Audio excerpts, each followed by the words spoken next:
What's up guys, this is Balázs from RacingBrick. I have a very exciting set for you today. The Speed Champions team has a cool surprise for us in the second half year, movie cars. I asked you which one you would like to see first, and this one was the winner, the 76911 Aston Martin DB5 set. I had the honor to make an interview with Chris Tam, the lead designer of the Speed Champions team. He shared many design secrets and background information about this set and the Fast and Furious Charger as well. I really suggest to watch it, the link is in the top right corner as usual. As you know, LEGO already made a James Bond DB5 set previously in the Creator Expert line, this one here. How does it compare to the new version? You will find it out soon. So, this is James Bond's Aston Martin DB5, and not just any DB5 but the one from the latest movie, No Time to Die. This is not indicated on the box anywhere, the information comes from Chris, we only have the 007 logo on the front.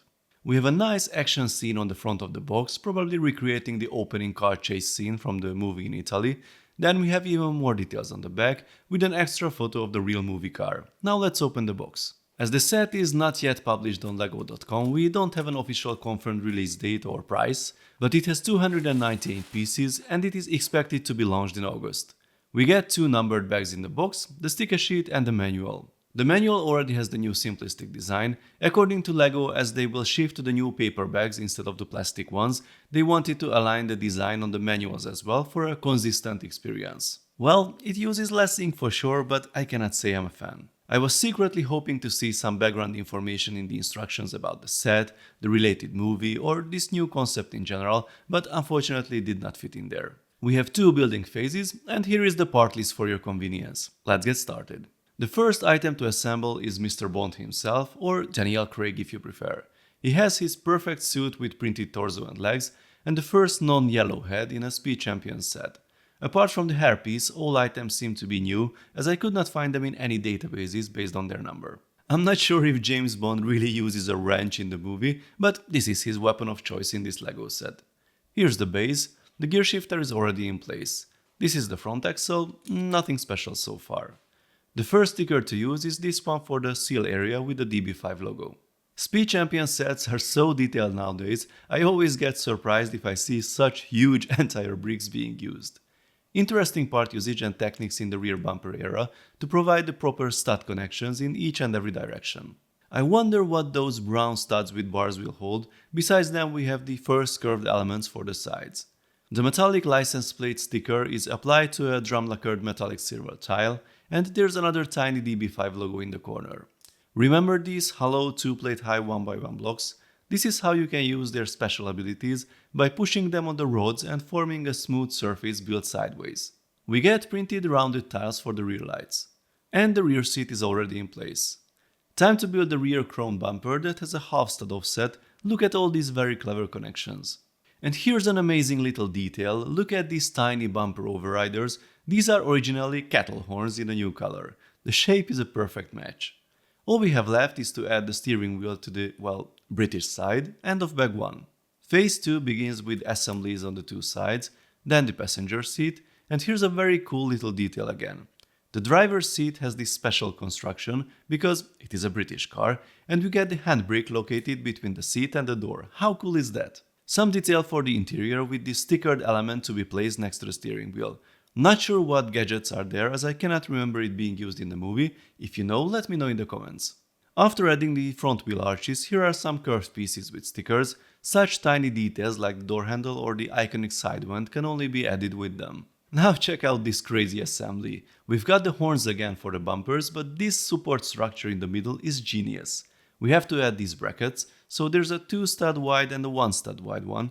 To be able to attach them, we have a single stud with hole on one side, and the clip only provides support on the other side. Brilliant! Here are the tiles for the bumper, and then the whole assembly is connected to the main build with the two rods, right at the perfect position.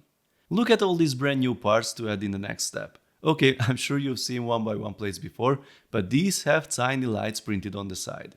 So here are the new parts in action, the 1x2 inverted slope and the printed corner dome piece, forming a very special assembly. As you see, it has a single stud connection on the top of the wheel arch, that's why the new piece was required. Time to build the hood, and you can see how that hood scoop is brick built. Did you manage to follow so far? Now check this out. Honestly, I don't know if I've ever seen such building technique in an official model. Maybe it happened already. Please let me know in the comments if you've seen something similar. So this is what we have so far. Now comes this L piece that needs to slide in here, no stud connections, nothing. And then comes this 4x4 plate with the cutout that goes on top of the whole assembly and holds everything firmly in place. Oh, and by the way, the edge of the plate has the print for the top of the grille, and here comes the bottom part. But you could say that it looks weird. Why did we need that part exactly? Well, you will see once we cover the hood with all the plates. Without that piece there would be a little gap in front of the scoop, but now everything is nice and smooth. Mind blown. The hood is held in place with clips, but unfortunately it won't open. It is still very important as that connection gives the proper angle to the hood, and the grille will also have that slanted look of the original. Yet another crazy little assembly just to have the exhaust pipes at the proper position. Time to add the windshield to the front, and then comes this brand new printed piece for the back. We cover it with tiles and we have the cabin completed. Here are the wheel covers to be mounted on the wheels. These are also brand new elements created for this set. All 4 wheels are in place and the model is finished. Well, almost, we have a whole bunch of tiles left. Yeah, these are all the different license plates for the model. Chris explains in details which belongs to which movie in the interview linked above. I really suggest to check it out. So, here is our completed model and here is Mr. Bond with it. I think the end result looks awesome from every angle. It's definitely much better in real life than on the product photos. The minifig can sit in the driver's seat comfortably, his head does not touch the roof. A minifig also fits in the passenger seat, and while a minifig won't be able to sit at the back, it is still the perfect position for a hostage. As commenters pointed out, technically this is not the first Speed Champion set to feature a rear seat. The Lamborghini Urus had something similar. Well, calling that pit a rear seat is probably an overstatement, but you definitely can fit more minifigs there. You could see most of the great details all around during the build. I was wondering about one thing, the purpose of those small bracket pieces on the 2 sides of the wheels. As you see, they have a very small overhang compared to the wheel arches, so while the studs are technically not used, they add visually to the big picture. I'm happy to see all the printed elements, and I would say the stickers are okay from most of the angles, but their grey color still does not match perfectly the color of the bricks, so they might look off on some photos. Unfortunately, the print on the windshield piece looks more different. Color matching the print on transparent surfaces is still something LEGO would need to improve.